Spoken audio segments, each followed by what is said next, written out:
Okay, it's the end of the session. Come here, buddy. This is Cooper.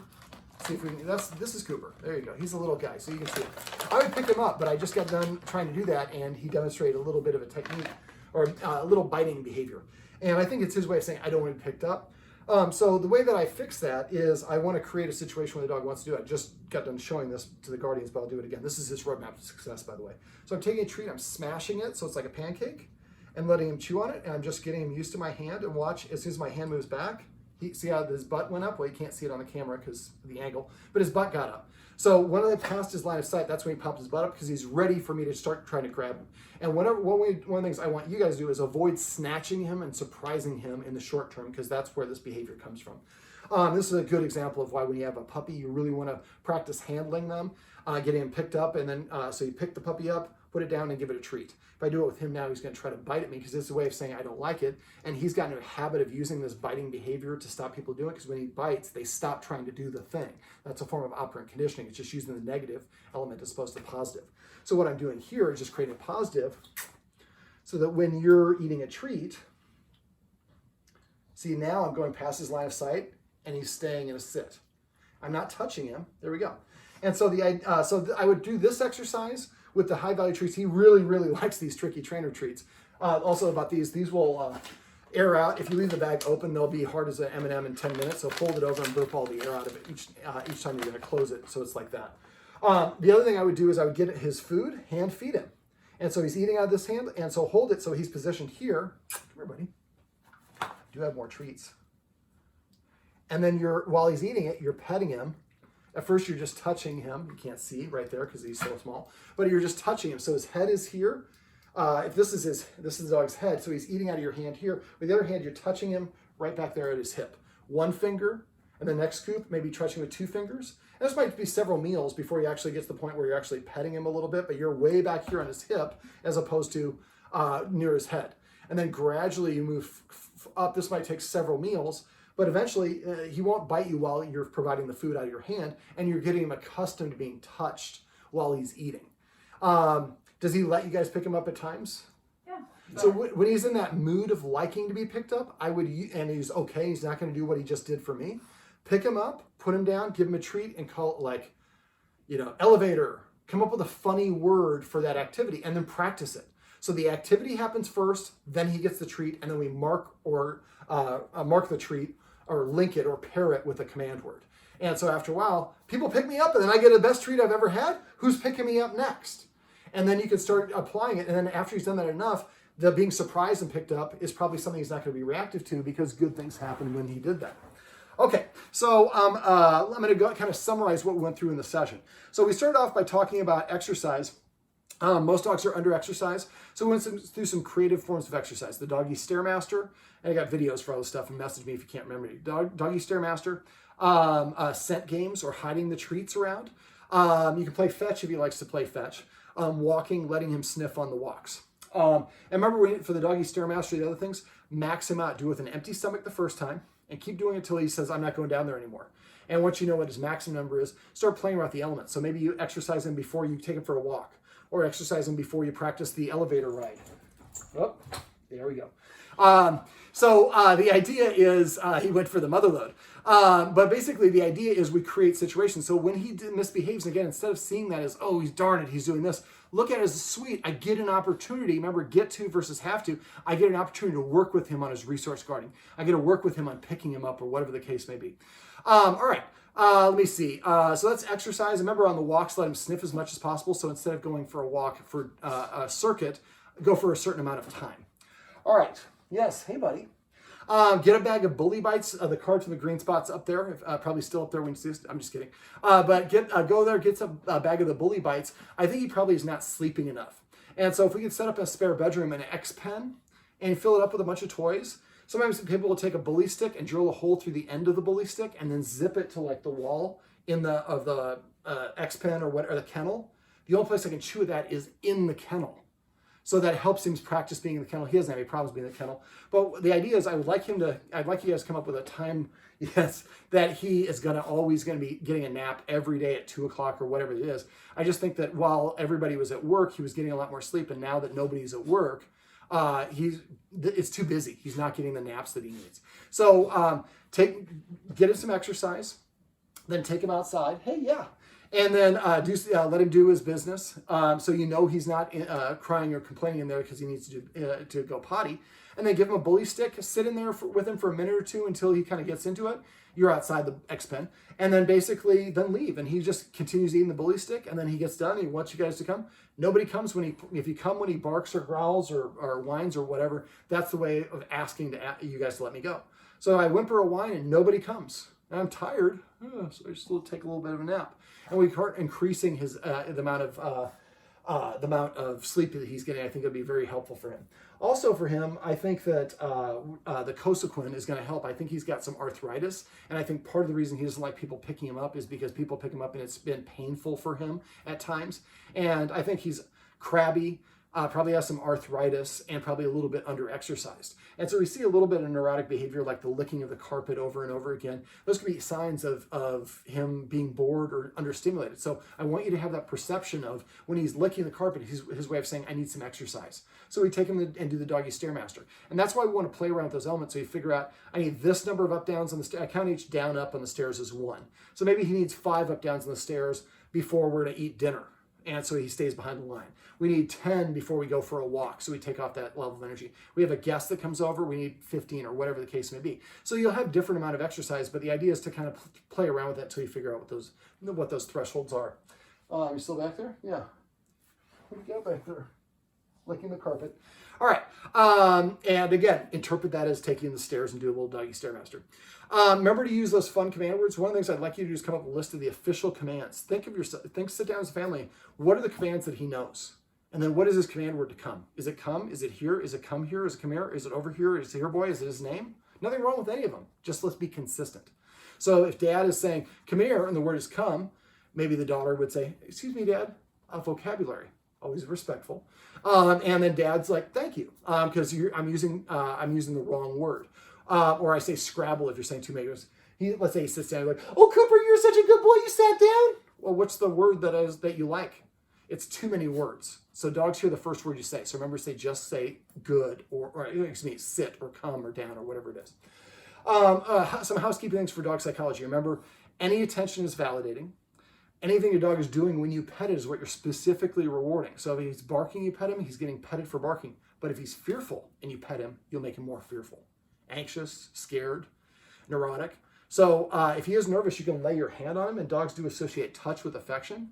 But as soon as you start petting, whatever he's doing when you pet him is what you're specifically rewarding. So when you come home from work, don't pet him when he jumps up on you, because that's petting him for rewarding him, for claiming him. So he jumps up on you. Anytime he jumps up on you, I'd like you guys just to cross your arms and just freeze. Become as boring as possible. When he jumps down, tell him to do something else. Don't reward for the getting down, because then he'll jump up to get the down. So when he gets down, tell him to sit. When he sits, pet him under his chin, say sit. Pet him as much or as little as you want. So that way he learns this is the way to get attention, by doing things for people as opposed to just trying to take things. All right, so we also, other dog psychology stuff, dogs probe expecting a no. And remember, not saying no is the same thing as saying yes. So when they probe, they're waiting for you to say no. And if you get distracted and don't say no at the appropriate time, that's like a lesson that goes against the way that you want to teach him. So create situations like I talked about that you can train him, where you're not rushed to go to the next thing. You give him all your attention. You can set him up for success by getting him some exercise and so on. And after a while, now the dog gets into a habit. And remember, anytime you do an activity, always end on a successful note. The last thing they're going to remember is the last repetition that you had. So always make sure that you end before you get frustrated or the dog gets frustrated. So the last thing he remembers is, I liked that activity.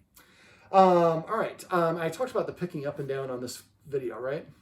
Yes. For you guys? Was it before we started filming? I just want to make sure. No, it is. Okay, perfect. I get a little lost in my brain where we're at. Okay, so we also talked about rules, the importance of rules. A lot of us don't have rules for dogs. It confuses the dog into thinking that it needs to be in charge of us. Then we don't listen to the dog. That causes them to be frustrated. The dog doesn't listen to us, which causes us to get frustrated. And we just have a circle of frustration that gets more and more amplified. So instead, what we want to do is we want to start enforcing rules. The more that you enforce rules, the dog sees you acting like a leader. So some of the rules I suggested is not being allowed on the furniture, order those X mats. And you can pet him as much or as little as you want. You just have to go down to his level. He can't come up to your level. Throw the treats to the dog bed, and I have a video for the dog bed if you forget how to do that, and teach, come up with a command word for that. And see, he's distracted. I'm petting him. Well, you can't really see it on the camera, but I am petting him. He's not attacking my hand. Hey, buddy. Yeah. And because he was a little bit distracted. And I think, again, the more that you get him accustomed to these various interactions, the hand feeding and touching and all that fun stuff is really going to pay off. Okay, so not being allowed in the furniture. For the bed, he should be allowed in the bed, but only after with the permission of the human. So move the stairs away from the bed when it's not bedtime. When it's bedtime, put him there, but don't let him up there. And then you get in bed, you fluff the covers, you sit where you want, and then you invite him up, and he sleeps on the part of the bed you want. Now, if he is resource guarding the bed or growling or doing this stuff, I would say that he should probably lose the bed privilege. Normally, I usually use the covers towards the dog and it causes a ripple and causes the dog to jump off, but I think he has some arthritis. So in that case, if he's doing that, then I would maybe use some treats, get him to get out of the bed and go down the stairs, and then move the stairs away. Now, keep in mind, the first time you do this, he's going to complain until you let him back up. So the first time you do that, or try to teach him that he's not sleeping on the bed, if possible, you want to get him a lot of exercise that day so he doesn't have as much oomph in him, and do it like on a weekend. So if he does protest quite a bit, you can outlast him. Remember, outlasting your dog is one of the dirty secrets of dog behavior. Other rules, you have to sit before I open the door. Remember, that's called a pre-mac. And so go to the door, tell him to sit once. If he doesn't sit down nearby. He has 3 seconds to comply. Remember, and that's the other thing. Dogs learn through repetition, consistency, good timing. We have that written down. So I go to the door, I tell him to sit. He has 3 seconds to sit. If he doesn't sit by second 3, I sit down nearby. Make sure you're seated. Wait for 1 minute, then go back and tell him to sit again. If he doesn't sit this time, I walk away for 2 minutes. Next time I walk away and I sit down for 4 minutes. Then I sit down for 8 minutes. I keep doubling the time until when I say sit and he sits in that 3-second window, the door flies open. So sitting causes the door to open. So he'll start sitting at the door to ask. You can ask him to sit before, tell him to sit before you pick up the leash, put it on him. Sit before you let him out of the car or whatever it is. So you're asking him to do things. Remember, a less desirable behavior earns you a more desirable behavior. The more you make him earn stuff, the better respect he's going to have for you, and the easier it's going to be to get him to do those things. Let me see. Also, not allowed in the kitchen when we're cooking, not allowed around the dining room table when we're eating. You might put a line from your end of your work island to the end of where your fridge is, and that's the line that you use to enforce the kitchen versus when he's in the living, versus the dining room. All right, and there's probably other rules, like I said, so look for opportunities for rules. Remember, rules are not negative. The person who enforces them is not being mean, and rewarding the dog by breaking a rule is very confusing. So instead of don't reward a rule by, or reward good behavior by breaking a rule, give him a belly rub or whatever it is that he particularly likes. We also talked about petting with a purpose and passive training. Petting with a purpose is petting your dog for a reason. So when the dog comes up and nudges you, you're going to give it a counter order, tell it to sit or lie down. If it sits or lies down within 3 seconds, you're going to pet it under his chin and say sit or lay down, whatever the command word is, and pet it as much or as little as you want. If he's already sitting here, tell him to sit here or here. After a while, he'll recognize I can't tell them what to do anymore. I have to ask, and better than ask, I have to pay for the attention. And remember, good attention, bad attention is equal. Mom just caught herself. That was awesome. So remember, good attention, bad attention is the same thing. So instead of correcting him for doing the wrong thing, we might give him sit. You don't like the black one? This isn't a racial thing, is it? All right, I'll put it down there. You can get it. So distracting him, giving him something to do, or giving him some exercise is a great way to solve that instead of calling his name when he's licking the carpet. All right, so for petting with a purpose, leaders tell, followers ask. So he tells you what to do, nothing happens. But you tell him what to do, and he does it, he gets rewarded. After a while, he'll going to recognize, I can't tell the humans, I have to ask, and better than ask, I will come and sit to prepay for some pets and some attention. And make sure you do pet him when he does that. Otherwise, he'll go back to nudging you or jumping up. Remember to use the watchword paycheck if you suspect someone's petting without a purpose. And if you get in a habit of petting with a purpose, every time you pet your dog, it increases his respect for you as a leader. It boosts his self-esteem. Dogs that are reactive are often insecure dogs. The more confident he is, he brushes things off, he feels better about himself, he doesn't need to react to every little thing.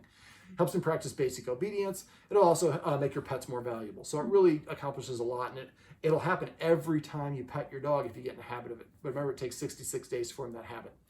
All right, the other thing we went over was passive training, or celebrating the things the dog does that we want. So every time he comes to you, pet him and say, come. Every time he sits down next to you, pet him and say, sit. Every time he lays down, pet him and say, down. Yes, you really want to get in that, huh? So we'll just cover that up. The other thing you might get is just get a little something, put it on the floor temporarily to block him from accessing it, and then get him that exercise. He's licking the floor. You can't see it right now, but he's right there. He's getting all those crumbs. And it could be getting crumbs. That's why I would cut those. He doesn't do that. Okay, so that's why I would cut those tricky trainers in half because he's a little guy, and that way you won't have the crumbs. All right, so celebrating, we call it passive training. It's a form of operant conditioning. So basically, the watchword we use that is celebrate. So if I'm standing here and he walks up to me, I missed it, somebody says celebrate, I just turn as fast as I can and start petting him and say celebrate. Or excuse me, I would say come.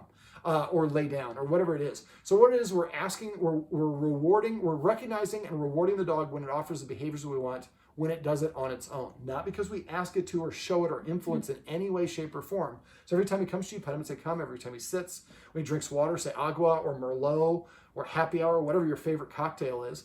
Come up with a word for him when he eats his food. So call it meatball or pork chop or whatever it is. Again, use those funny command words. We also went over the escalating consequences. That's how we enforce invisible boundaries. If you forget how to do those, let me know and I can go over those with you. Now, if you have any questions on the stuff we went over or anything else, please let me know.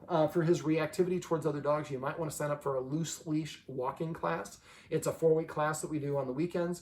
And usually by the 4th week, you can have squirrels jumping over the dog. And it's like whatever, but he's a terrier, so I don't know about the squirrel part. But it'll help him for lunging and pulling towards other dogs.